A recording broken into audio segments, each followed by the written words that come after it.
Opinion টাইমসে আপনাদের সকলকে স্বাগত। আমি এআই সাহেব রয়েছি আপনাদের সাথে। এরকম 123 জন 85 বছরের বেশি বৃদ্ধ বৃদ্ধা এবং 40% এর বেশি শারীরিক প্রতিবন্ধী ভোটারের বাড়ি যাবে 35টি টিম ভোট নিতে। 8 এবং 9 এই দুদিন হবে ভোট গ্রহণ প্রক্রিয়া। নির্বাচন কমিশন সূত্রে খবর, 4 জন কেন্দ্রীয় বাহিনীর জওয়ান, 1 বা 2 জন রাজ্য পুলিশ নিয়ে প্রতি টিমে থাকছেন 2 জন পোলিং অফিসার, 1 জন মাইক্রো অবজারভার, 1 জন ভিডিওগ্রাফার এবং সুপারভাইজ করার জন্য sector officer. Shantipur BDO office থেকে বেরিয়ে 35টি পোলিং টিম সারা শান্তিপুর ব্লক এবং মিউনিসিপ্যালিটি এর ভোটারদের বাড়ি বাড়ি ঘুরে পোস্টাল ব্যালটে প্রয়োজনীয় সরঞ্জাম বিতরণ শুরু করা হল ডিসিআরসি সেন্টার থেকে। একাধিক নির্বাচনী আধিকারিক উপস্থিতির মাধ্যমে ভোট নেবেন। সেরকমই নদিয়ার ফুলিয়া বিডিও অফিস থেকে সকাল 8টা থেকে ভোট গ্রহণ করার জন্য ছিলেন এদিনের এই ডিসিআরসিতে। যদিও এই প্রক্রিয়াকে কেন্দ্র করে আঁটোসাঁটো করা ছিল নিরাপত্তা ব্যবস্থা। একাধিক কেন্দ্রীয় বাহিনীর জওয়ান এবং রাজ্য পুলিশের আধিকারিকরাও উপস্থিত ছিলেন। ইলেকশনে আমাদের ব্লকের পক্ষ থেকে একটা নতুন no voter to be left, যারা বাড়ি থেকে বেরিয়ে ভোট দিতে পারেন না এরকম মানুষদের বাড়িতে আমরা যাচ্ছি ভোট নিতে। 85 বছরের বেশি বয়স্ক বৃদ্ধ বৃদ্ধা যারা আছেন এবং 40%-এর বেশি প্রতিবন্ধকতা নিয়ে যারা সাধারণভাবে বুথে গিয়ে ভোট দিতে পারেন না, তাদের এরকম 1238 জনের বাড়িতে আমরা পোলিং বুথই পাঠাচ্ছি। পোলিং বুথ বলতে 2 জন পোলিং অফিসার, 1 জন মাইক্রো অবজারভার, 1 জন ভিডিওগ্রাফার, সেন্ট্রাল ফোর্সের হাফ সেকশন এবং রাজ্য পুলিশের 2 জন।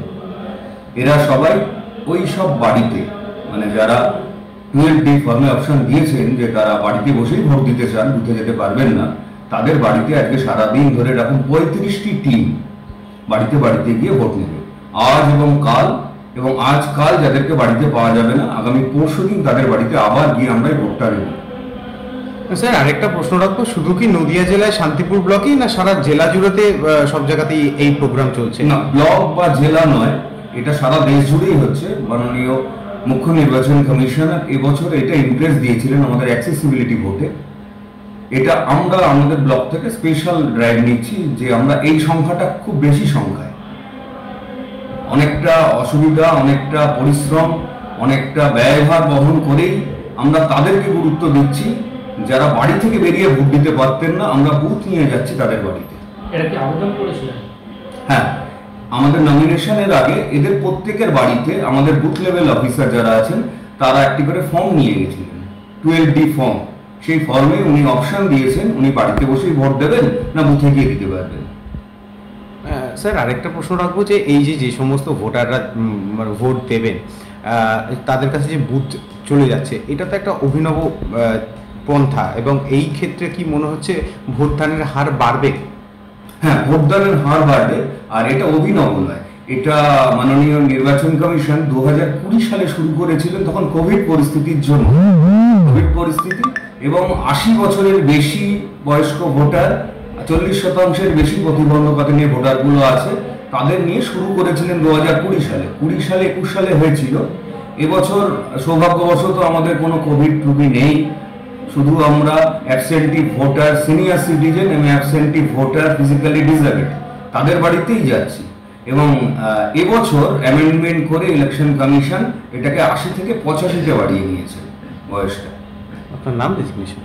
আমি সন্দীপ ঘোষ, বিডিও শান্তিপুর। এখন এই পর্যন্ত। নজর রাখুন, সঙ্গে থাকুন ওপিনিয়ন টাইমস।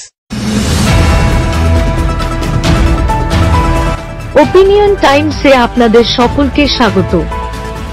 পশ্চিমবঙ্গে এই প্রথম বাংলা নিউজ পোর্টাল। আমি এআই দিয়াসিনী, আর আমার সাথে আছে আমি এআই আদিত্য। রাজনীতির ডান থেকে বামের সব খবর আমার সাথে। আমি এআই ঐশানী। খেলা থেকে বিনোদন, সঙ্গে থাকবে সেলিব্রিটিদের কুটকাচালির খবর। আমি এআই সিদ্ধার্থ। বাজার অর্থনীতি থেকে রাজনীতির ওঠাপড়া, কুর্সি বদলের সব খবর আমার সাথে।